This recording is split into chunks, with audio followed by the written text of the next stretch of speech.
Good news naman mga kabayan dahil nilagdaan na ng Pilipinas at Canada ang kasunduang militar. Ang Canada ngayon ang ika-apat na bansa na merong Status of Visiting Forces Agreement sa Pilipinas. Ibig sabihin nito, madalas at regularan nating makikita ang mga gamit militar at mga sundalo ng Canada dito sa bansa.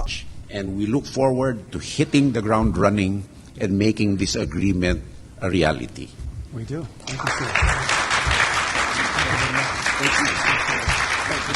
All right. I think that statement is indicative of the regard of China for international law. Those exercises were held in open seas, in the high seas, where there is freedom of navigation and no one country controls that area. So if China makes that statement that you invite an outsider in the open sea area, then it is indicative of how it views international law. So are they saying that they own the area or they have exclusive jurisdiction and sovereignty over the high seas?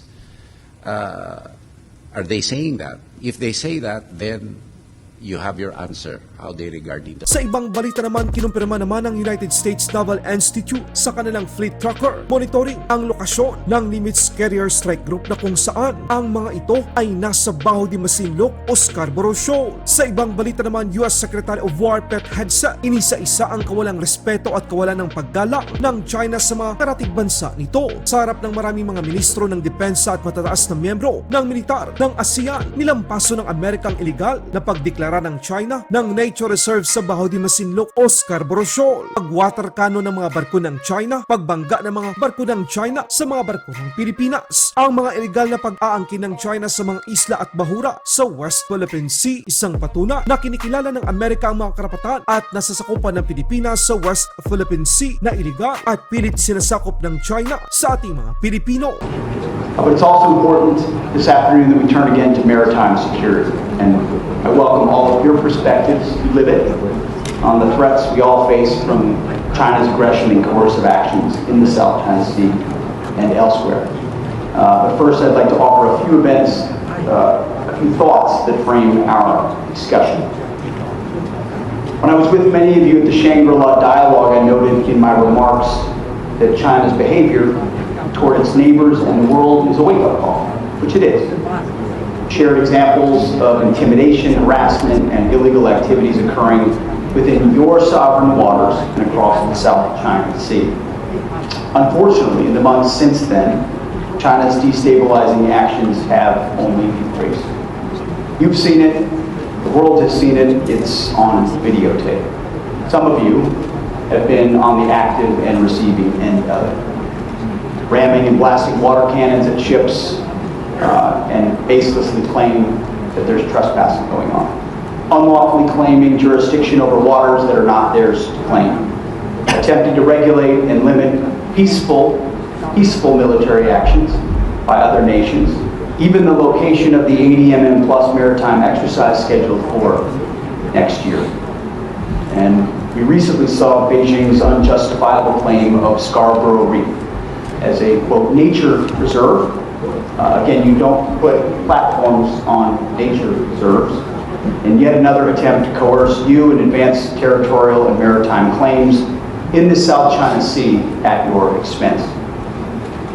As I also had a chance to say at the Shangri-La dialogue, China's provocative actions also demonstrate a lack of respect for your countries, challenging and threatening territorial sovereignty.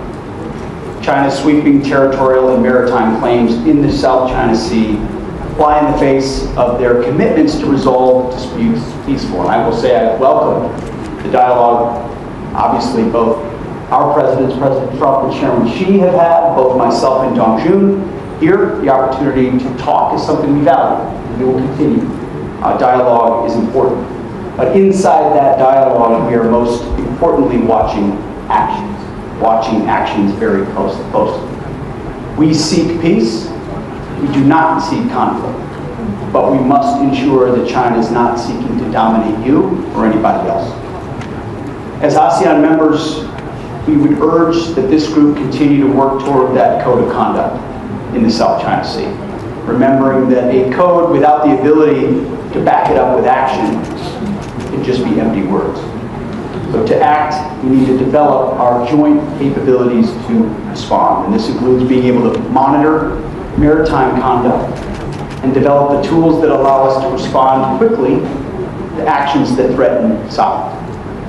I propose that we commit to building shared maritime domain awareness, including in the South China Sea. Developing a common operating picture where threats to one are known by all goes a long way ensuring that whoever is on the receiving end of aggression and provocation is then therefore by definition not alone. In the last several years, we've seen a technological revolution in the tools that enable greater maritime domain awareness.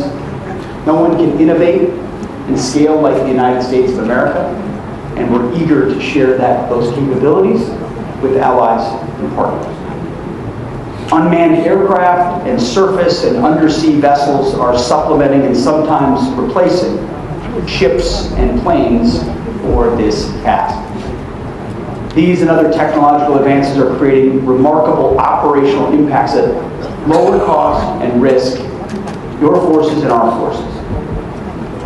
I propose we work together to develop and field the operational concepts in unmanned systems that can enable greater awareness in the maritime domain. We're stronger when the tools and the skills that we have are wielded together, but we're taking other steps as well. For example, we look forward to conducting the Asean U.S. Maritime Exercise, the AUMX, this December.